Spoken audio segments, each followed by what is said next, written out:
Gracias. Muchas gracias por su asistencia. Yo soy egresado también de la Universidad San Carlos, porque aquí hice algunos cursos de posgrado con varios doctores, el doctor González Orellana, el doctor Juárez Paz, el doctor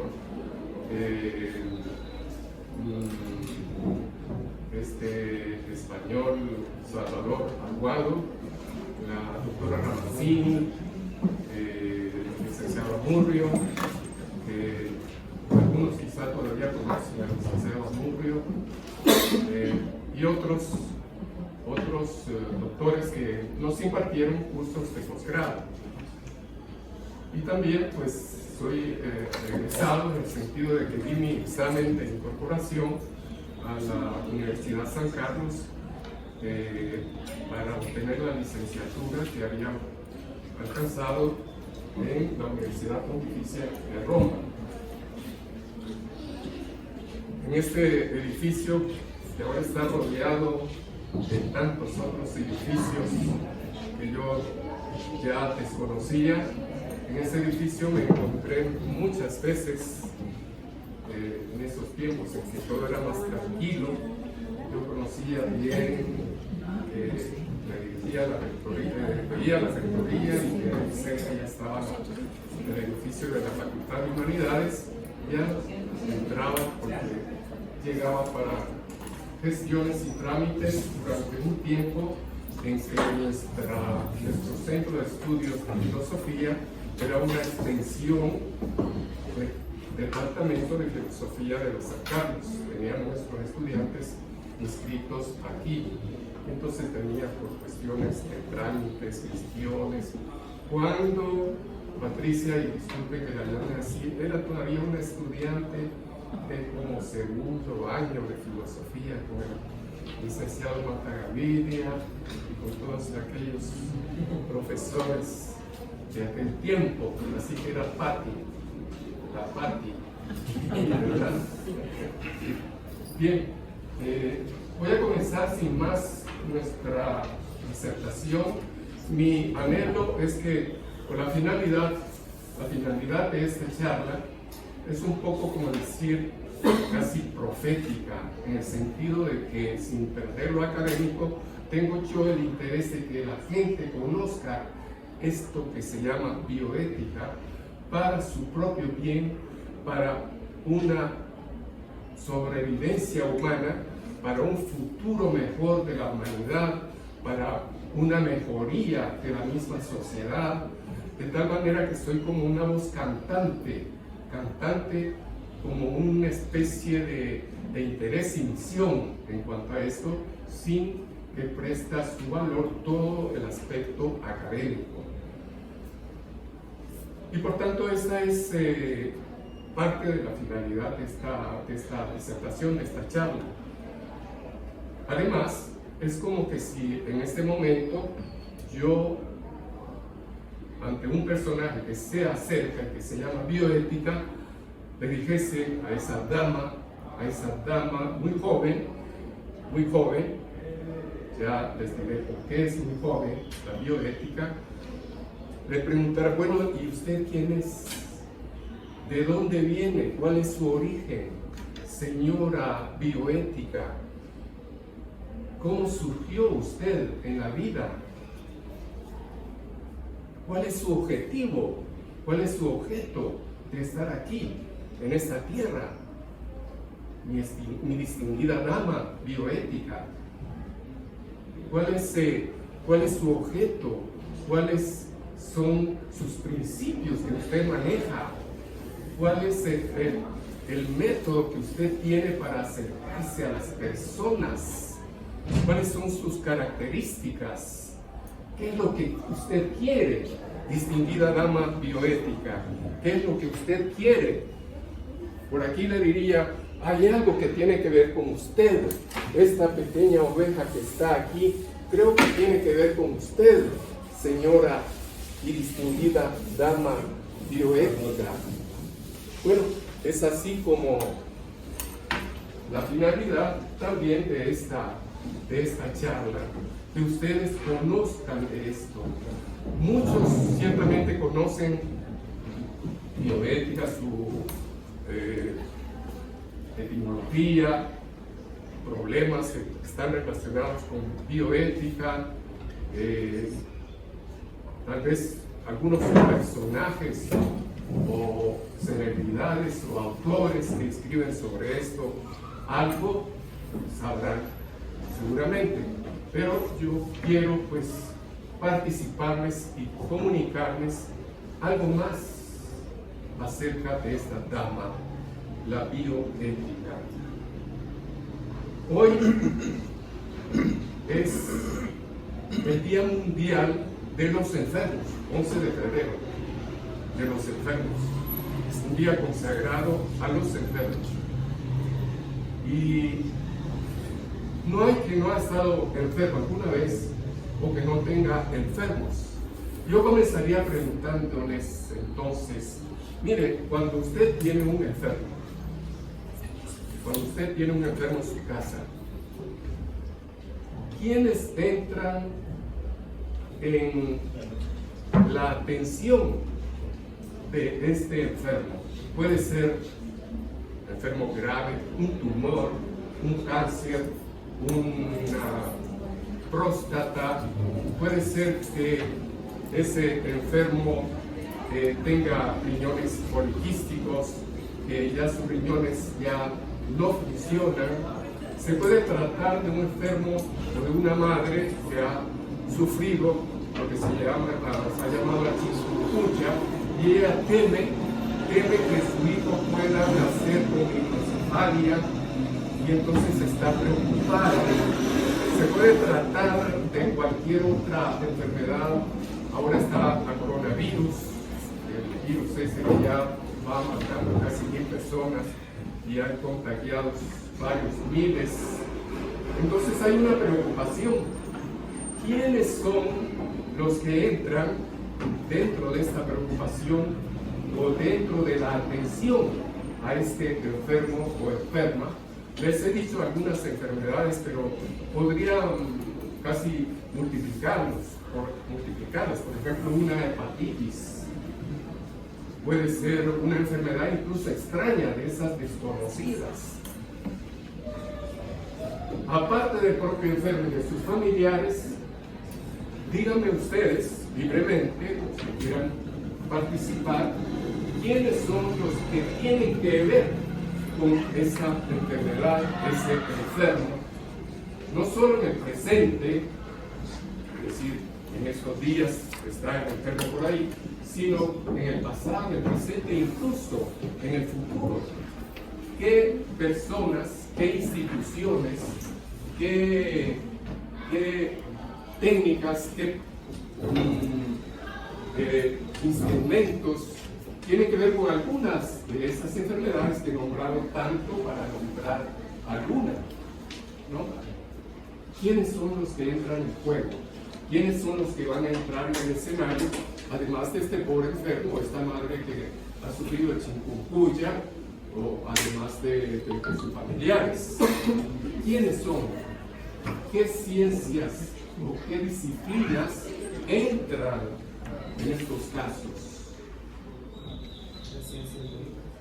Ciencias médicas. Y entre las ciencias médicas, ¿cuáles?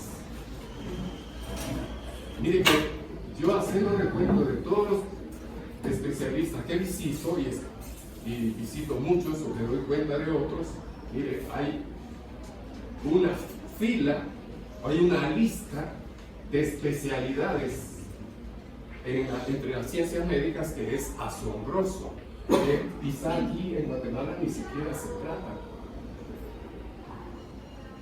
o no existen esas especialidades. ¿Sí? Uno de esos casos que es muy raro que se vea aquí en Guatemala es encontrar a un médico que tenga un estudio avanzado o que tenga conocimientos en inmunología. Inmunología, por ejemplo.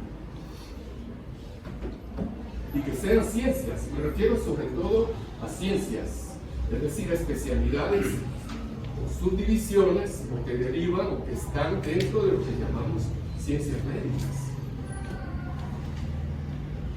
¿Verdad? A ver, mi conocido amigo David, biología. No es propiamente, es una ciencia aparte propiamente, pero claro, las ciencias médicas tienen como base que tienen que, el médico tiene que conocer de biología, anatomía y otras. Genética. ¿Hay aquí estudios especializados o una carrera de genética en la Facultad de Medicina?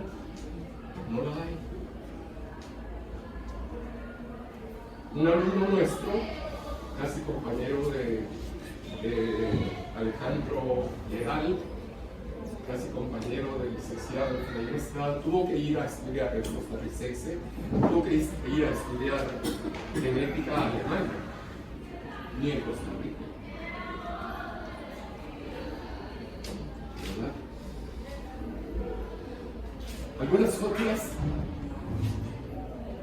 Algunas otras que tienen que atender a su hijo, a su esposo, porque se trata de próstata, se trata de cuestiones como hormonas, se trata de riñones,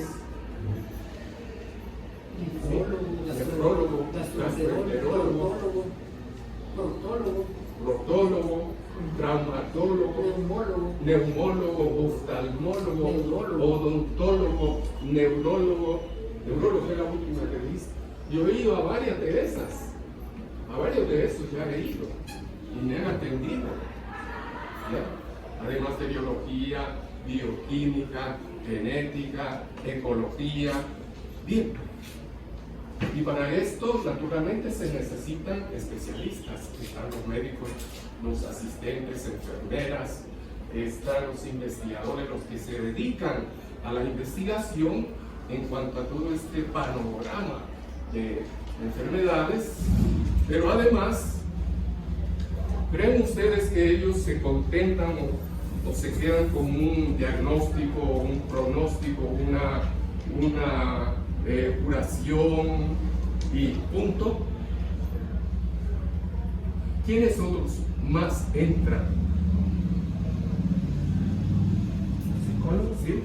Yo he visto que cuando se enferma el cuerpo, después hay también un problema psicológico, entonces ahí entra, digamos, la psicología, ¿verdad? Ya no se maneja La psicología, farmacología, los productos de los medicamentos, el tratamiento. Sí, como por ejemplo en el caso como aquí en Guatemala no hay un médico especializado en inmunología, solo se enfocaría en dos ramas, en lo que es en la reumatología y en la infectología. Y para tener una superación, una sobrevivencia frente a tanta cantidad de enfermedades y para tener una valoración de que si lo que se está haciendo y las intenciones de las investigaciones son correctas, son buenas, son justas, y para ver de tener un futuro mejor, para orientar a los mismos investigadores en su relación con los pacientes, en los instrumentos que usan, en los medicamentos que recetan, a quienes se necesitan y quienes entran, para ver si eso es correcto, si esta, supongamos, una diagnosis prenatal, lo que están haciendo es con una intención que sea correcta, justa, para ver si este experimento que estoy haciendo, este experimento sobre el genoma humano, sobre los genes y los cromosomas, me puede traer riesgos. ¿Qué es lo que hay que hacer? ¿Cómo se debe conducir el investigador en estos casos? ¿Quién lo va dictando, orientando o valorando? El filósofo. El filósofo. Los filósofos. con todas también aquellas ramas, disciplinas y subdisciplinas de la filosofía, comenzando desde la metafísica, la antropología y la ética. Llegamos al punto, la ética, ¿verdad? Porque alguien deberá como llevar el timón de toda esta carga que está en la palangana del pico de enfermedades y en donde las cabinas van todos estos investigadores, estos médicos, estos científicos, y alguien tendrá que dar la finalidad, alguien que tendrá que ver la intencionalidad de las ciencias, alguien tendrá que decir esto es justo, esto es recto, esto es conforme a las exigencias de la persona, de su vida, de su dignidad, de la naturaleza humana. Y cuando ustedes ya hablan de naturaleza humana, ya estamos en filosofía. No estamos simplemente en genética, no estamos simplemente en un uso de un rayo láser para una catarata o para la próstata, sino que estamos ya hablando de persona, de naturaleza humana, de esa exigencia del ser humano para que él pueda realizarse, para que él pueda mantener esa dignidad de persona. Aquí ya nos metimos en otra cultura, en otro campo, del campo de las ciencias. Estamos ahora tocando el campo de las humanidades, estamos tocando el campo de la filosofía, de la metafísica, de la ética, de los valores éticos.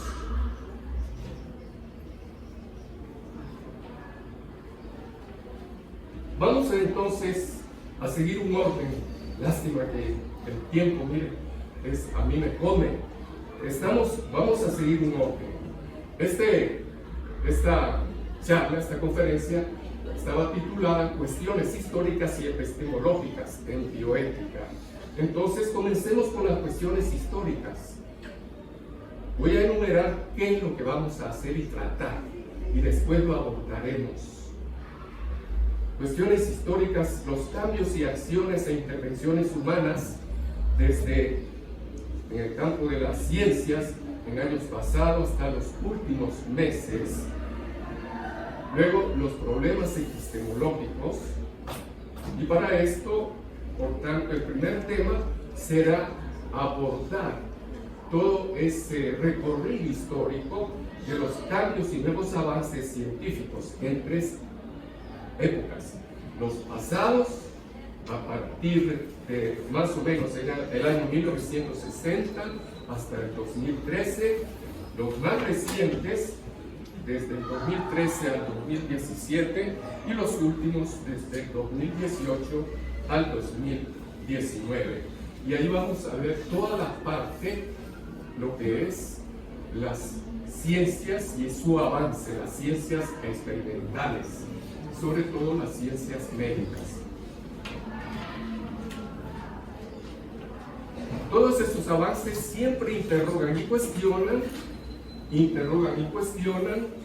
a la ética. Al cuestionarle, a plantearle problemas a la ética, ¿esto se puede o no se puede? ¿Esto es lícito o no es lícito?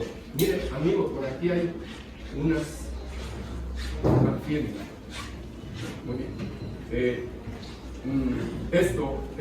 Esta intención de estas ciencias va por el verdadero camino o está al servicio de la industria, del capitalismo empresarial sin ningún límite, un capitalismo salvaje sin reglas, sin normas morales?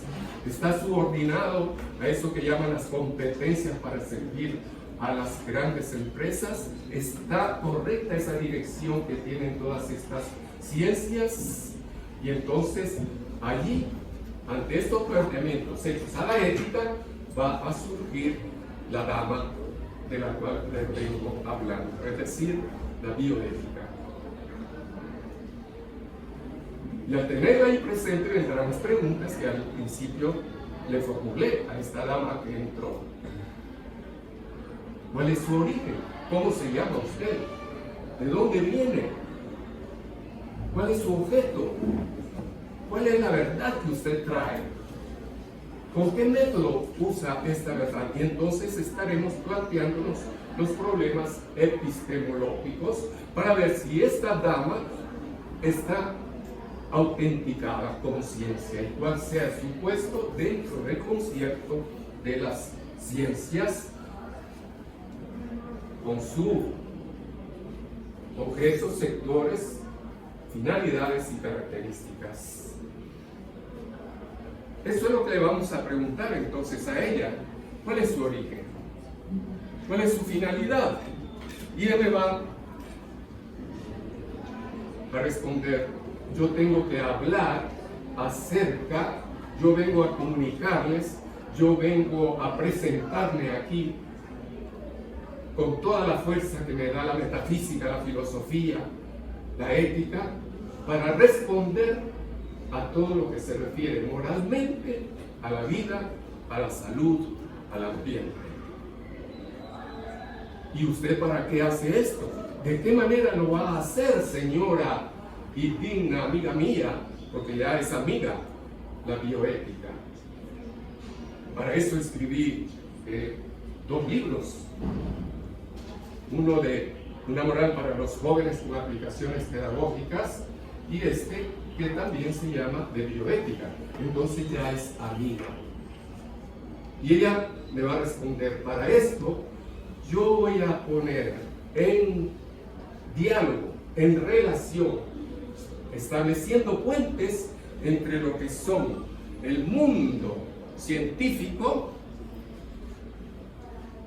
de las ciencias experimentales, a como las hemos ido nombrando en este momento con la ayuda de ustedes mismos: biología, bioquímica, embriología, genética, ciencias médicas, con todo lo que contemplan las ciencias médicas, ecología, y ponerlas en contacto, ponerlas en relación, en diálogo conjunto, creando puentes entre ellas, entre sí mismas, entre ellas mismas,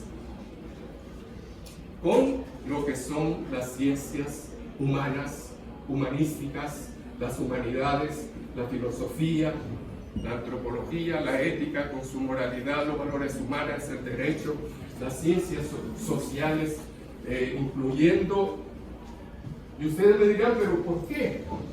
O le dirán a la dama bioética: ¿y por qué también la política y la economía? Pues también porque ellas tienen que ver en la vida, en la salud, en el ambiente de un mundo, de un planeta que estamos desbaratando, que se está desbarrancando, que lo estamos agotando, y por tanto ahí debe entrar también la política, las medidas de los gobiernos, debe entrar el derecho, las leyes e incluso la religión, porque al fin y al cabo también el trascender te da una salud espiritual. El trascender te llena de algo, de aquel silencio interior que te da paz al trascender. Y entonces también con ella les hago ver lo que dije antes. Estos puentes que la dama bioética establece son entre estas cultura científica y esta cultura humanística, son puentes, pero también ellas entre sí tienen que tender puentes. Ninguna ciencia es autosuficiente, autónoma e independiente, ninguna. Tengo muchísimos años de dar clase, casi me da vergüenza decirlo, no, debería ser una gloria y un honor, pero depende del punto de vista que se vea. Tengo 50 años de dar clase a nivel universitario. Y esta materia la vengo dando desde los años 80, 90, todo lo que son las diversas especialidades de ética, con sus subdivisiones, con sus derivaciones. Y entonces me he dado cuenta con la enseñanza, con la lectura, con la reflexión, la redacción, que ninguna ciencia es independiente y autónoma. Todas son interdependientes.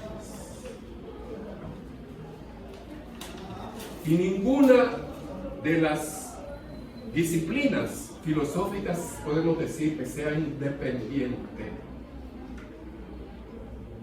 La ética está relacionada con la metafísica, la ética está relacionada con las ciencias sociales, estas a su vez están relacionadas con el derecho, la ética o la moralidad, la filosofía, la metafísica también está relacionada con la religión, sin perder cada una su propia identidad, su propio carácter de ciencia, su puesto dentro del consorcio de las ciencias.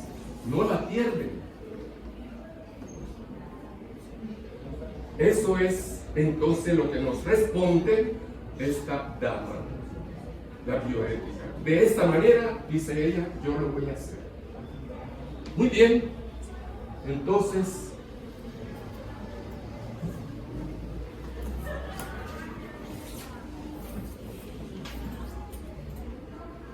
como introducción, y ahora empieza la introducción, veamos la situación a como ha llegado hasta actualmente. Encontramos un contraste. Por una parte, lo positivo, un mundo que ha venido cambiando. Miren, mis amigos, aquí hay dos pececitos. Aquí pase adelante. Ustedes bienvenidos. Y ahí hay una tercera silla, todavía siempre otra. Aquí, pase. Miren, allí, ahí está esa bella silla. Esta otra ahí pueden quitarla. Y todavía hay una todavía, por si acaso entra otro amigo. Bien, entonces hay una dama que a ustedes les da la bienvenida, Hay una dama invisible que a ustedes les da la bienvenida. Se llama bioética. En positivo, este mundo que tenemos ha sido dichoso. No todo es malo. Yo no creo que haya personas malas. En el fondo todos son buenos. Todos tienen algún bien, porque Dios no hace basura. Hacemos cosas malas, pero no somos malos. Hacemos y cometemos errores, pero nadie va buscando el error y el mal por sí mismo para dañarse. Es porque en ese mal, a lo mejor, como el suicidio, puede encontrar una liberación, una salida, aún allí que él va buscando algo bueno. Lo que hemos transcurrido desde hace unos 60 años es que ha habido cambios vertiginosos en lo que se refiere a la investigación, a los descubrimientos en el campo de las ciencias, de la tecnología. Y esto ha cambiado también lo que se refiere el ambiente, la naturaleza o la preocupación que nosotros tenemos por el ambiente, la naturaleza y igualmente la vida social. Y esto lo notamos en cuanto a cantidad de intervenciones quirúrgicas, en cuanto a técnicas, tratamientos de enfermedades, medicinas que hace 60 años eran desconocidos, no se daban. Le voy a dar algunos ejemplos. Fíjense, mi abuelita ya está más allá del cielo, porque ya hace unos 80 años creo que murió. Sufría de catarata en los ojos, de los niños. Pues como niños se llevan a los enfermos a los hospitales, que los trata el médico, que los van a intervenir. Uno oye en la familia, pero no es que les estén explicando nada. Además, los niños, a jugar, a la calle. No había internet ni nada de eso. Entonces a la calle. Pero yo luego escuchaba las conversaciones. ¿Y qué dijo el doctor? ¿Qué dijo el médico? Cuando estaban en la operación de la catarata, sangró. Y dije, Salvador, uy, eso debe ser algo feo. Y quedó ciega. Muchos años después, el año pasado, a un hermano mío lo operaron de catarata. Buen hospital, buenos médicos, por el seguro. Porque él, cuando le pregunté, ¿qué médico te a saber qué médico? La cuestión es que me operó. Era como un día lunes, lo operaron. A los 3 días, en pie, unos anteojos oscuros, al cuarto o quinto día me llevó al aeropuerto. Cosa que en otras ocasiones, el que era operado de catarata tenía que estar 10 días en la cama, viendo lo más televisión. Ahora no. Mire, a mí me operaron de menisco, de un menisco. Bueno, entré al hospital Aurora, me operaron de menisco, salí con un bastón después de 3 o 4 días de estar hospitalizado. Ahora nuestros estudiantes continuamente resultan malos de sus rodillas. En aquel tiempo, resonancia magnética, eso ni se conocía. A mí no me hicieron resonancia magnética. Ahí dice, sí, operación. No existían las camaritas esas, el internet, la computadora, donde miran todo lo que van a hacer. Hace poco operaron a uno de nuestros muchachos, o varios de nuestros muchachos, por deporte, por fútbol, como siempre. Se lesionan, que ligamentos, que menisco. Entran a las 6 de la mañana, a las 7 nos están operando y a las 6 de la tarde ya van para afuera. Algo increíble, impensable. Eso para darles solamente un par de ejemplos de esos avances. El rayo láser, ahora con eso, mire, alguien que su próstata que está padeciendo, que esto, que lo otro, lo intervienen, rayos láser, fuera. Entra por la mañana, al día siguiente ya puede caminar. Eso solo para decirles algo. El cardenal Javier Lozano Barragán, que en el 2005 era presidente de la Comisión Pontificia para la Salud, tiene un libro que se llama Metabioética y Biomedicina.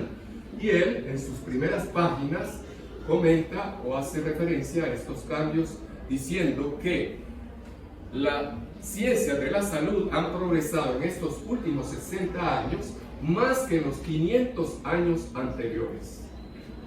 Miren, las ciencias médicas y otras y todas las demás que hemos elencado hacen milagros. Son capaces de abordar cualquier tipo de enfermedad. Yo no digo que todo se haga o se pueda hacer en Guatemala.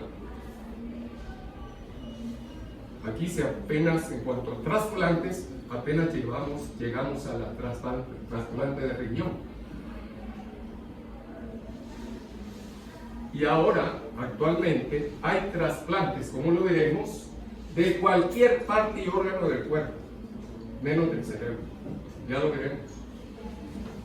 Pero esta misma ciencia, esta misma tecnología, los experimentos, ponen en peligro la humanidad y la sobrevivencia. Es el aspecto negativo, la sobrevivencia de las personas y de los pueblos. Miren, a mitad del siglo pasado, 2 guerras mundiales, la guerra de Corea en el año 50, la guerra de Vietnam, años 62-63, la guerra de los Balcanes, año 92, al final, desde el 2011, la guerra de Siria, que no termina, la guerra de Ucrania contra Rusia por Crimea, y en todas esas guerras, la tecnología se pone pero al día e irrumpe en todas esas acciones, destruyendo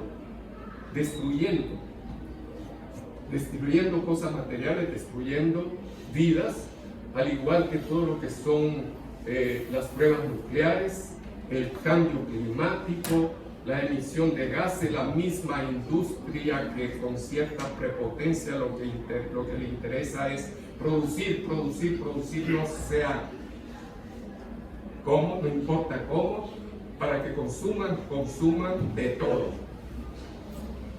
sin ver intencionalidades, sin ver finalidades, sin ver un para qué, sin preguntarse si eso vale la pena, no, si eso te esclaviza, si eso, para eso te vuelves adicto. Y si no, ahí tienen los celulares. Miren, hay gente, y no jóvenes, sino incluso casados, que son esclavos del celular. El celular nuevo, con todas las aplicaciones. Si no ha terminado el año, ya quieren comprar el otro. Pasa un año más, lo más 2 años y viene el otro. El recalentamiento global y los mismos experimentos científicos. ¿Qué es lo que encontramos si elencamos un poco toda esta historia de avances, hallazgos pasados y nuevos avances que los hemos dividido en 3 etapas, como decía, desde los años 60 al 2012, desde el 2013 al 17 y los últimos avances o hallazgos del 18 y 19 con el último Premio Nobel de Medicina, Greg Semenza. El último Premio Nobel de Medicina del año 2019.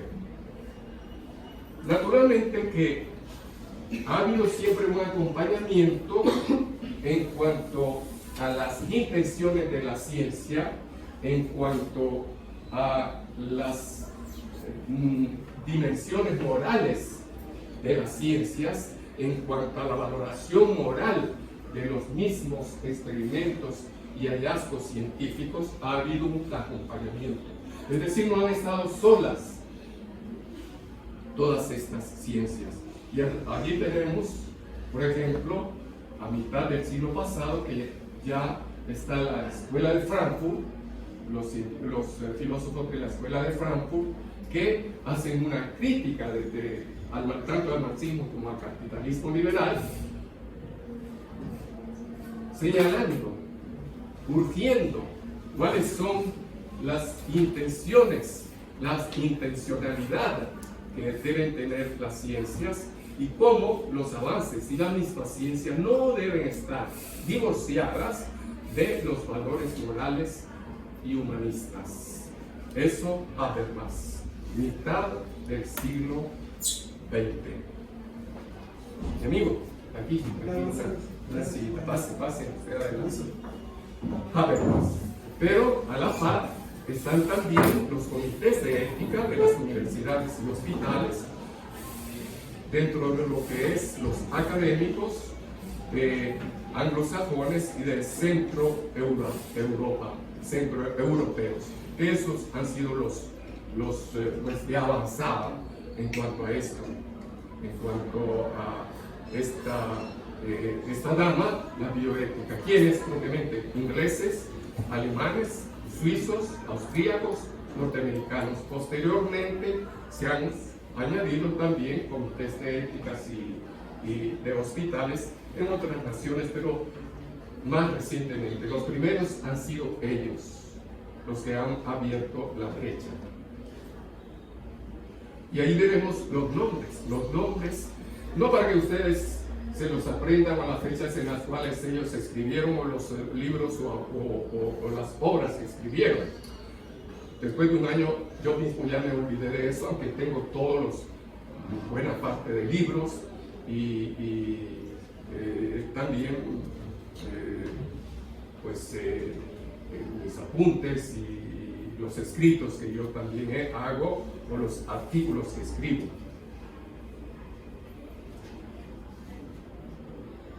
Comencemos pues por esta historia. Voy a nombrar unas 10 de estas intervenciones que han sonado a lo largo desde el año aproximadamente desde 1960 hasta el 2012 primeramente, después del 2013 al 17 y después del 18 al 19. Diagnosis prenatal. Aquí también las tienen en estas cartulinas. Diagnosis prenatal, que consiste en ver si un feto padece anomalías, tiene deformaciones, presenta problemas, y entonces con técnicas o sistemas que ustedes conocen, la ecografía o el ultrasonido y el análisis del líquido amniótico, pueden detectar lo que aquella señora que había sufrido el chikungunya pueda tener su hijo en su embarazo, si tiene o no microcefalia, por ejemplo, con este tipo de análisis. Esto es bastante anterior, todo lo que se refiere a diagnosis prenatal. Pero también aquí ya viene un primer interrogante a la ética, cuando esta diagnosis prenatal se hace con la intención de que si viene una deformación, eso aborta, viene eliminado. Y esto muchas veces viene legalizado. En el 2013 Alemania lo legalizó, aun cuando los obispos católicos se opusieron. Si viene con malformaciones, algún tipo de defecto, en nombre de lo que se llama eugenismo. Eugenismo es en realidad quiere decir buen nacimiento. Eugenismo, como eugenesia, yo la distingo. Eugenismo se practica con la intención de tener una humanidad perfecta, sin defectos, donde no haya nadie que esté sufriendo de deformidades o anomalías, porque ese, desde el feto, vendrá eliminado, si las leyes lo aprueban, y algunas leyes lo aprueban. Diagnosis prenatal con esa intención. Y eso ya es una interrogante para nuestra dama bioética, la ética y la bioética. Trasplantes. El de corazón con Christian Barnard, de 1967 en Sudáfrica, y luego viene una serie de trasplantes. Yo les había dicho que hoy día se hace trasplante de cualquier parte del cuerpo y de órganos, excepto el cerebro. Miren, hay trasplantes de hígado, de córnea, de riñón, de ovario, de páncreas, de rostro, de médula ósea, de miembros superiores, miembros inferiores, cráneo, no de cerebro, de cráneo, de rostro. No estoy hablando de Guatemala ni Centroamérica, que creo que tampoco América Latina. Estamos hablando de países avanzados, desarrollados, donde este es uno de los objetivos de una universidad, de esas grandes universidades que cada una tiene su propio hospital, ¿no? Pero para decir todo el tipo de trasplantes que se hacen, todos son moralmente buenos. Ahí viene la pregunta para la bioética, para la ética, y de donde va luego en la respuesta surgiendo y respondiendo nuestra dama cuando le dije: ¿y usted de dónde viene? ¿Cómo se originó?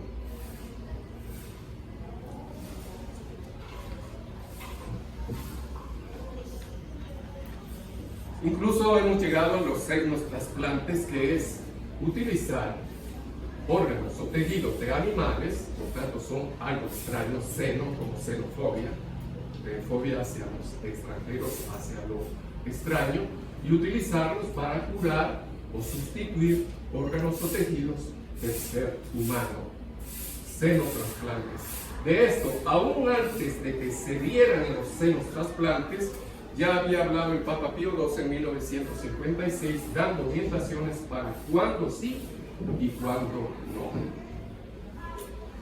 Igualmente, acerca de varios de estos trasplantes, algunos de estos muy alabados, la cultura del trasplante muy alabados por el Papa Juan Pablo II y por Benedicto XVI, pero por ejemplo cuando se trata de trasplante del corazón y muerte clínica, ellos por Pablo II y Benedicto XVI han sido muy cuidadosos en decir cómo, hasta cuánto, en qué momento, con qué condiciones se debe hacer el trasplante de corazón y qué es lo que se llama muerte clínica.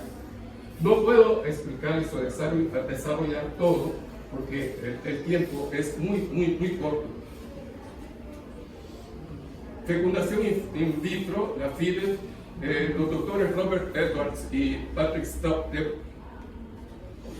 ingleses, fueron los primeros que hicieron la fecundación in vitro con la primera niña que nació, Louisa Brown, en 1978.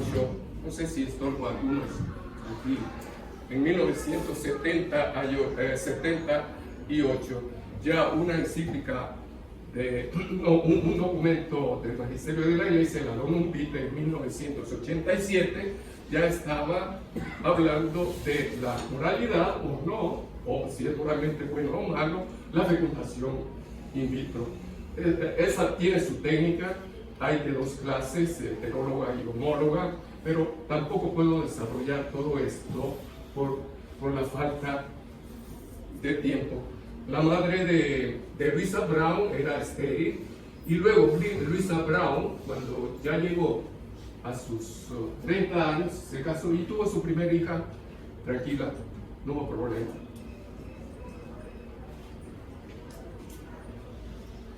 La clonación, por allá hay una ovejita que significa Dolly, que fue clonada en 1996 después de 72 pruebas, por tanto de 72 abortos del embrión obtenido por la técnica que es la clonación. Tienen su propia técnica, tampoco se la voy a poder explicar. Yo creo que el licenciado Efraín, eso del licenciado Efraín Estrada, Efraín, si fue alumno mío, vos tenés que explicárselos allí con el libro, con alguno de esos libros te toca explicarles la técnica y la valoración moral de esto, porque en la segunda parte, que es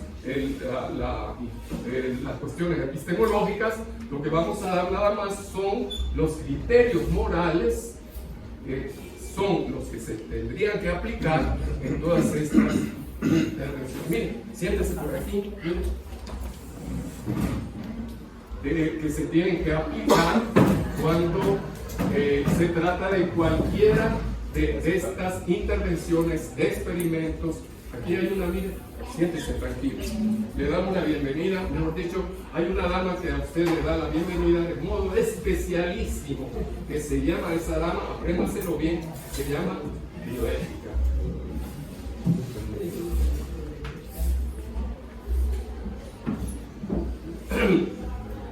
Entonces Efraín se nos tiene que explicar todo eso. No sé si tendrá tiempo, porque también en las universidades que no son seminarios, o sea, hay seminarios que son universidades, pero en los seminarios pues se tiene un cuidado muy especial en filosofía y le dan hasta 4 horas semanales para un curso. 4 horas semanales. Metafísica, ética, 4 horas. Entonces uno tiene tiempo para explicarles todo. Y todavía se queda un poquito corto. En cuanto a un quinto, digamos, avance, es la obtención de células madres embrionarias totipotenciales con finalidad terapéutica, no tanto reproductiva, no para reproducir seres humanos, sino para la curación de enfermedades, porque si son obtenidas células de embriones, células madre embrionarias, totipotenciales, quiere decir que son totalmente indiferenciadas y son capaces de curar cualquier tejido, diferenciándose con ese tejido al curarlo, al definirlo, estas células madres totipotenciales nos curan. Al menos como posibilidad, como intento, los experimentos se hacen, solo que cuando embrión, en su etapa antes de su anidación, va corriendo y llega al quinto día, que se llama la etapa de blastocisto. Todavía hay una, mira, son dos, tres, caramba, por aquí hay dos, solo que lo que deberíamos hacer es sacar esas sillas y ponerlas para allá, aunque sea para sacárselas para que la pantalla no suba. Sacamos, muy bien, gracias. Ahora ponemos la mesa en la misma posición que la teníamos, que no haya variado nada. Adelante, siéntense, tengan la bondad. Bienvenidos. Ustedes ya se perdieron el saludo de la dama que está aquí en recepción, entonces ya no lo repetimos. Pero es fácil.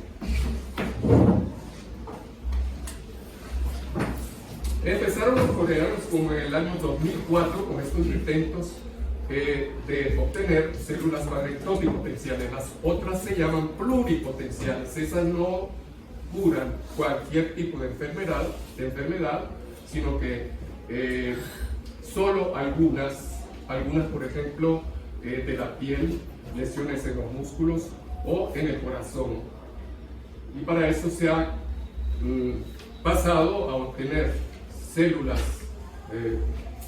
pluripotenciales, pero no de embriones, sino de células somáticas ya diferenciadas que se reprograman. Células somáticas adultas, como del cordón umbilical, la piel, la retina, la médula, y entonces esas son las que están utilizando desde el año 2012, sobre todo en la Universidad de Florida. Los que comenzaron, les decía, fueron los coreanos en el 2004. El que obtuvo, en cambio, 3 embriones clones fue Andrew French, el doctor Andrew French, con su equipo en California. Cuando digo California son universidades, Universidad de California. Pero estos 3 embriones, miren, lo que sucede es que está la fecundación de espermatozoide con el óvulo. Ellos forman una primera célula, el cigoto, y esa es la primera etapa del embrión. Cigoto, después plastómero, después de un día y medio, luego mórula, luego blastocisto y finalmente feto. Pero al quinto día es cuando ellos, los científicos, pueden obtener las células totipotenciales o pluripotenciales. Solo que lo que decía, y esto me lo contaba el mismo genetista Alejandro Leal, un alumno nuestro que fue a estudiar a Alemania, en una conferencia yo le preguntaba, lo que sucede es que estas células, o estos embriones, cuando ya se encuentran en el quinto, sexto día, y que ya están a 2 días de ser implantados en el útero, porque vienen ahí implantados como en el sexto, séptimo, octavo, lo más tarde, ya son inmanejables, ya no los pueden manipular y entonces mueren, es decir, abortan. El otro, más adelante, fue Sukhar Mitalipov, de origen ruso, pero con un equipo en la Universidad de Oregon. En 2013 obtiene las primeras células madres embrionarias, pero sin fin de reproducción humana. Simplemente eran las propias células madres embrionarias, y él ni siquiera con finalidad terapéutica,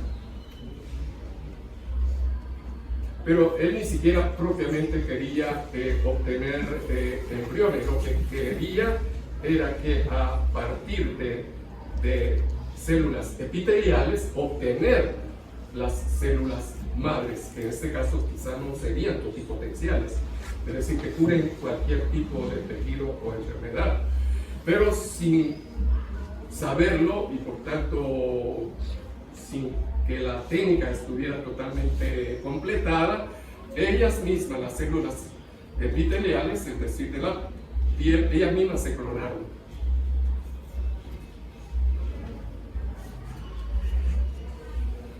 Como les decía, en el 2012 sí, científicos en Florida sí obtienen células madre pluripotenciales obtenidas de células somáticas adultas, del cordón umbilical, retina, médula, piel y otras partes más del cuerpo que sí son no totipotenciales, pero sí pluripotenciales. Y entonces sí son capaces de curar algunas lesiones, corazón. Ahora vayamos a los nuevos hallazgos del 2013 al 2017. Estos son de los más interesantes porque se refieren ya a ingeniería genética, es decir, modificaciones del genoma humano y curación de enfermedades actuando sobre el genoma. Para esto sí habría que recordar qué es lo que hay en el genoma. Esto ya es ingeniería genética y fue el ruso, de nuevo, Shukrat Mitralipov, el que obtuvo con su equipo este tipo de curación, de posibilidad de curación del experimento, introduciendo genes correctos para sanar o curar genes erróneos. En esta terminología no se dice gen enfermo, sino erróneo. Los embriones son los que pueden ser enfermos, pero los genes no. Los genes son o correctos o incorrectos. Cuando son incorrectos, entonces hay que corregirlos, sustituirlos, cambiarlos, mejorarlos, y eso es obra de la ingeniería genética sobre el genoma humano. Para esto, ustedes recuerden un poco, y por eso traje allá como simbólicamente, porque no tiene nada escrito, una célula. No todo lo que hay aquí, sino a lo que a nosotros nos interesa. El núcleo es este. Y en el genoma humano hay 4 tipos de elementos. Primero, las moléculas de ácido desoxirribonucleico, que son 24 por célula. Los genes, que son segmentos de moléculas de ADN, los cromosomas que vienen conformados por las moléculas y los genes. Los genes son de 30 a 35 mil genes por cada célula. Y nosotros tenemos más de 250 tejidos donde habrá diversidad de células, enormidad de células, cantidad de células. Y cada una tiene de 30 a 35 mil genes. Y luego los cromosomas, decía que son los 23 pares de células, cuando no son germinales sino que son somáticas, 23 pares que juntamente con los genes y los de que están compuestas, los cromosomas están compuestos de genes, a su vez los cuales están compuestos de las moléculas de ADN, son los encargados de la transmisión de las características hereditarias de cualquier ser humano, de todo ser humano. Las características hereditarias, el color de los ojos, la textura y el color del cabello, el modo de caminar, cómo tiene la nariz, todo eso es de alguna manera hereditario. De repente uno sale rubio, pero tu papá no es rubio, ni tu mamá, ni tu abuelo. Y allá por el siglo 19, 18 tuvo un abuelo que era rubio y por ahí apareció el gen actuando, porque son los transmisores de las características hereditarias. Pero además de este genoma que se llama complejo, de 24 moléculas de ADN, de 30 a 35 24 moléculas de ADN, de 30 a 35 mil genes, 23 pares de cromosomas, que se llama genoma complejo. Hay el mitocondrio, el citoplasma, este es el citoplasma, tiene una parte que se llama mitocondrio, y en el mitocondrio hay un genoma también que nunca viene tomado en cuenta. Cuando se llama de genoma, siempre se habla del genoma nuclear, y en realidad nosotros tenemos dos genomas. Y en el mitocondrio hay otro que está compuesto nada más de una molécula de ADN y de 37 genes, nada más. Cuando hay una clonación nos referimos a que lo que se obtiene, la clonación, es el genoma de la mamá de la Dolly,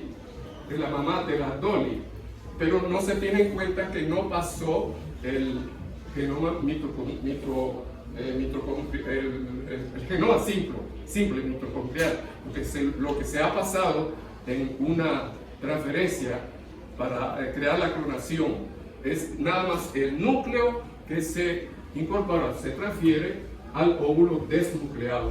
Tampoco esto se lo puede explicar así con el pizarrón y más despacio, eso le toca de Fanny.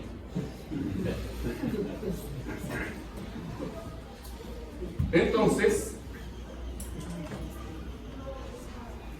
cuando un gen es erróneo en el genoma, puede causar enfermedades. Hay una enfermedad que se llama micropatía, microcardiopatía hereditaria atrófica. Y entonces el equipo de Mikalipov, es decir, el ruso, con su equipo en Oregon, que es la universidad en la que ellos trabajan, con una técnica que se llama CRISPR, que tiene una proteína que se llama Cas9. Ellos, ¿qué hacen? Y esto sirve para muchas enfermedades.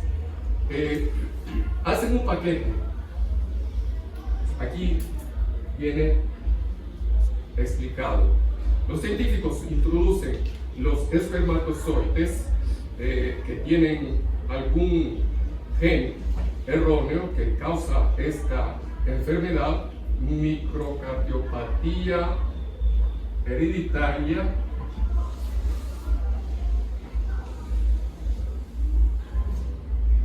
hipertrófica,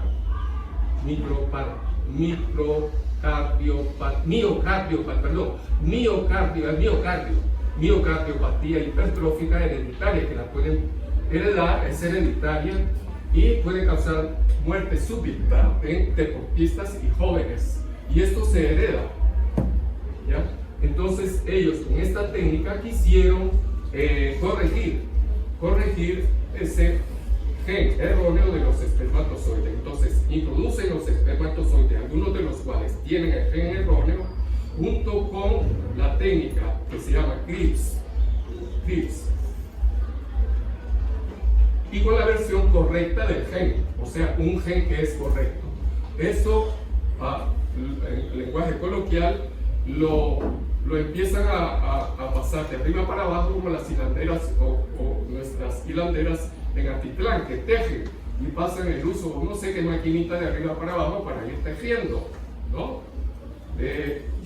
El movimiento equivale a la palabra reconocer o anilina o 323 como número que se pueden leer igualmente en una dirección o también en otra. Si ustedes leen reconocer, es igual que de aquí para acá, es igual reconocer para allá. Anilina es igual de aquí para allá y de allá para acá. Y 323, que es el número del confiado de humanidad, es el mío, 323. Se lee igual de aquí para allá y de abajo para arriba. Pues eso es lo que hacen ellos con las hilanderas de allá de Atitlán, tejiendo, y de esa manera la proteína que va acompañando el gen correcto sana. Esto se lo hicieron en 58 óvulos de mujeres antes de que fueran fecundadas in vitro, esos óvulos 58, y obtuvieron también 58 embriones, de los cuales de los 58 embriones obtenidos, solo 42 sanaron, equivalente al 72%. 16 continuaron con la enfermedad, que es igual a un 28% lo cual significa que la técnica no está completada, que hay riesgos, y entonces sean los comités de ética de hospitales y universidades, como el mismo magisterio, como esto es bastante reciente, 2013, ni siquiera se ha pronunciado el magisterio de la Iglesia Católica. Papa Francisco está pensando en muchas otras cosas, no en ver que si hay un experimento en el cual inyectaron en un óvulo determinado espermatozoide erróneos, ni le interesa a él estar legislando y prohibiendo. No, él tiene otra mentalidad, otro sentido en lo que es el hombre, la vida, la sociedad. Por tanto, ni se ha pronunciado. Pero los mismos investigadores, los mismos científicos dicen, no, esto no lo podemos aplicar a todos, esto es un experimento, tenemos que trabajar al menos unos 10 años más, tenemos que trabajar por lo menos unos 10 años más para mejorar la técnica y aplicarla para aquellos que sufren la enfermedad miocardiopatía hereditaria hipertrófica. Los últimos hallazgos, que son del 2018, 2019, los últimos premios Nobel, se trata rápidamente, mire, óvulos modificados de mujeres que no podían quedar concebir, tenían sus óvulos débiles, su ADN era muy vulnerable, expuesto a enfermedades, no podían quedar embarazadas. Entonces lo que hicieron fue que el relleno gelatinoso de óvulos sanos de mujeres donantes lo inyectaron en los óvulos que tenían dificultades en su ADN o en sus genes, y estas mujeres pudieron quedar embarazadas, se cuentan hasta 12. Lo chistoso de esto es que los niños nacieron con 3 tipos de ADN, el de la propia madre biológica, el de la donante y el del varón, el espermatozoide del varón con el cual fue fecundado estos óvulos. El año 2018, un chino hizo este mismo trabajo utilizando esta técnica de CRISPR. En inglés es un rollo de palabras inglesas bien largo, ahí está en mi exposición, pero yo ni quise decirlo ni pronunciarlo, si no estaría taca, y nunca termino. Entonces, pero utilizó la misma técnica y salieron 2 bebés mellizas. Y esto sin el permiso de las autoridades chinas. Lo que hizo la autoridad china, después de que él expuso esto en Hong Kong, dijeron, mire, eso es ilegal, y nada más, ni lo castigaron ni nada. Bueno, el corazón artificial, ¿cuánto voy? ¿Será que como a las 6 podríamos abrir las preguntas? Uy, si son las 6:18 y todavía no se... Miren, el segundo tema, la bioética y el estatus epistemológico. Miren, el asunto de este tema es el siguiente. Se lo voy a resumir para poder pasar a las preguntas. La dama que entró, nosotros le preguntamos, ¿usted qué es lo que pretende? Nos trae algo nuevo, nos trae una verdad. ¿Cuál es su verdad? ¿Cuál es su objeto? ¿Cuál es el método para obtener esa verdad? ¿Cuál es su finalidad? ¿Cuáles son sus características? Y la dama nos empieza a responder. Nos empieza a responder diciéndonos que ella es una subdisciplina especializada de la ética. Es una subdisciplina especializada de la ética, con un nombre que tiene su origen, y que su método, su misión, su trabajo de esta dama es poner en diálogo y creando puentes entre todo lo que es la cultura de las ciencias experimentales, especialmente médicas, con la cultura humanística. Entre ellas mismas deben crear estos puentes y entre ellas mismas, las mismas ciencias, las experimentales por un lado, las mismas ciencias humanas filosóficas por otro, y puentes entre ellas, de tal manera que nosotros tenemos una ética especial que se subdivide en ética personal, ética interpersonal, ética social y política, pero cada una a su vez se subdivide. La ética personal en todo lo que son temas de vida y salud, sentido último de la vida. De aquí vienen los principios que rigen en las relaciones interpersonales, principios de verdad, justicia, amor, la vida del otro, los homicidios, abortos, eutanasia, para nombrar algunos. La ética social y política se subdivide en general y especializada, y la especializada a su vez en sociedad matrimonial, familiar, política, social, económica y de los medios de comunicación. Y la bioética se relaciona y hace que se relacionen todas estas especiales, y ella se relaciona con todas. Y su verdad, la verdad, porque la pregunta es, la epistemología es un estudio del conocimiento y del análisis de la verdad científica. A la dama bioética, ¿tiene usted una verdad? Sí, responde ella.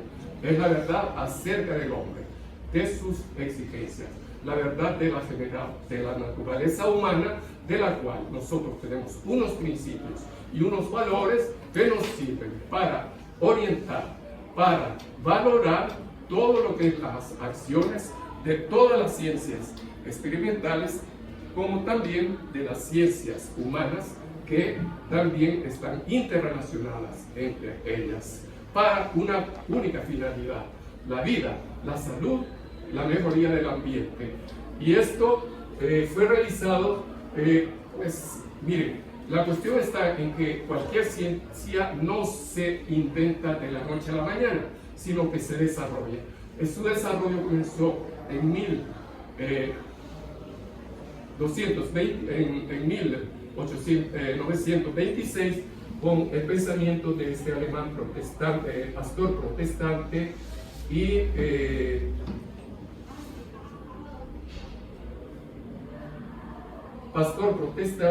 educador, filósofo y teólogo, Fritz Hall. Y él es el que utilizó por primera vez el nombre de la dama bioética en una obra que se llama Ciencias de la Salud y Moral. Ahí están las características de lo que él aportó, pero propiamente oficializó el nombre, su contenido, su método, su finalidad. Esto lo hizo un oncólogo y bioquímico, Van Rensselaer Potter, cuando en 1962, a los 51 años, en la Universidad de Dakota, donde había estudiado, pero no en la que trabajó, tuvo una conferencia que se llamó Un puente hacia el futuro, el concepto de desarrollo, que amplió todo lo que era lo que había dicho Fritz Hall, sin conocer a Fritz Hall y sin conocer el término. Él no conoció a Fritz Hall. Fritz Hall no fue conocido porque vino enseguida el nazismo en Alemania y la Primera y la Segunda Guerra Mundial. Y él no escribió nada más y fue archivado. Por tanto, siempre se ha creído, hasta los años casi 2012, que el autor del término y el que desarrolló la bioética en estos aspectos de fuentes entre las ciencias, de la finalidad de lo que es la sobrevivencia humana y la mejora del futuro de la humanidad, era Potter. Pero no fue así. Por eso hay autores muy estudiosos de bioética que han escrito obras que son importantes en universidades europeas, que todos atribuyen el término y el desarrollo y esa visión de la bioética a Potter y no a Fritz Hart. Y en realidad, honestamente, siendo honestos, es Fritz Hart el primero. Y ustedes leerán libros, incluso el mío, porque es del 2014, y antes, o yo, leyendo y estudiando y leyendo algunos artículos, me di cuenta que era Fritz Hart el primero y no Potter. Y en cambio, yo pongo todavía ahí que es Potter. Eso tengo que corregir. ¿Y en qué consistió el trabajo de él? Bueno, el trabajo de él es ese, el de una ciencia nueva, subdisciplina de la ética especializada, que tiene por objeto y finalidad la vida, la salud, la sobrevivencia, el ambiente y una mejoría de la humanidad del futuro, pero a base de crear puentes entre la bioética con todas las otras ciencias de la cultura científica y de la cultura humanística, y de crear puentes entre ellas mismas en esa misma dirección. Y esto lo ha desarrollado en 1970, de tal forma que como nacimiento la dama, incluso si no conociera a Fritz Hart, la dama diría: ¿y usted cuándo nació? ¿O usted cuál es su origen? Yo soy hija de Potter en 1970, por tanto tengo 30 más 20 años, 50 años. La bioética tiene 50 años después de estos artículos y libros escritos por Potter. Bioética, conciencia de la sobrevivencia, que él luego introdujo y reestructuró en un libro que se llama Bioética, puente hacia el futuro. No me da tiempo de leerles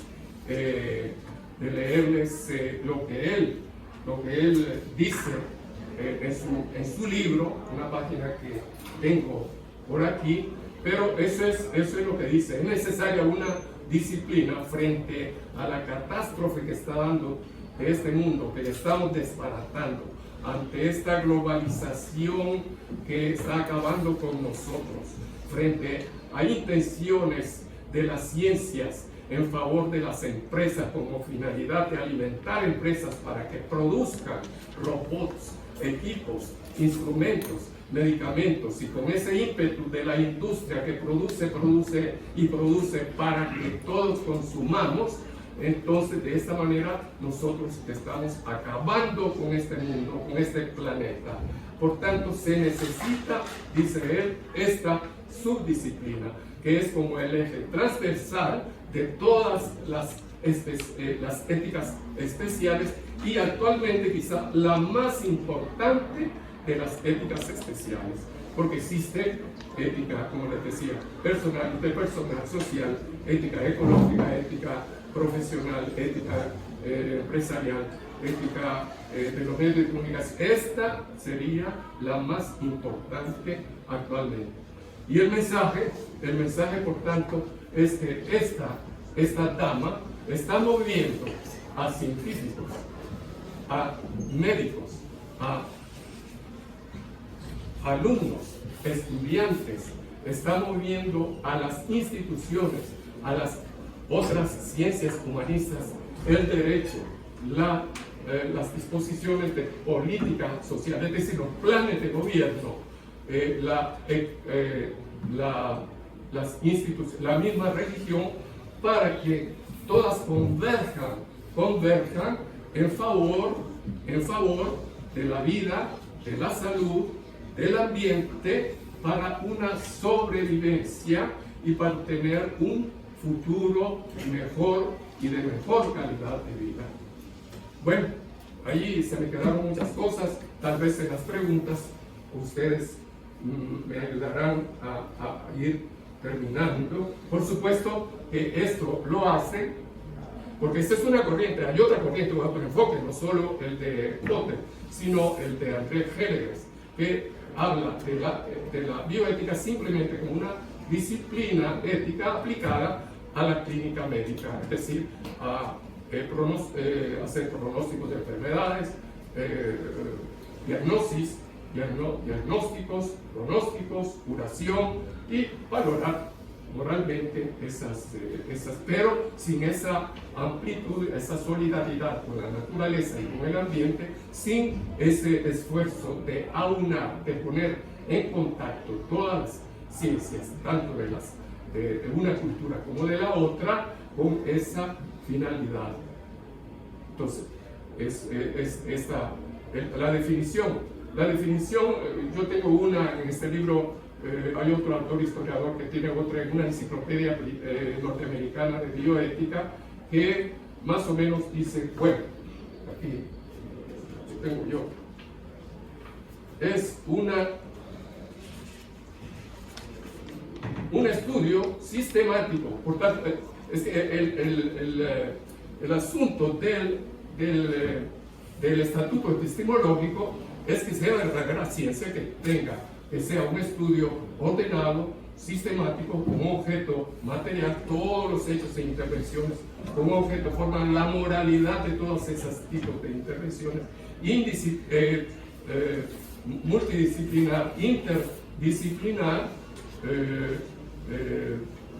y hasta transdisciplinar, lo dice el mismo Potter, que vaya buscando que trabaje sobre las acciones humanas que afectan a la vida, la salud y la sobrevivencia, con un método de experiencia de hechos y razón que dicta desde las exigencias de la naturaleza humana y de la persona aquellos principios y valores conforme a las exigencias de la persona y la naturaleza humana, la recta razón, la ley natural, el bien común, la vida, la dignidad de la persona, que son los principios para valorar cualquier tipo de estas intervenciones. Muy bien, ya si no, aquí Pati va a hacer que las damas bioéticas salga, mire por favor, salga señora bioética. Tenemos a las preguntas, comentarios.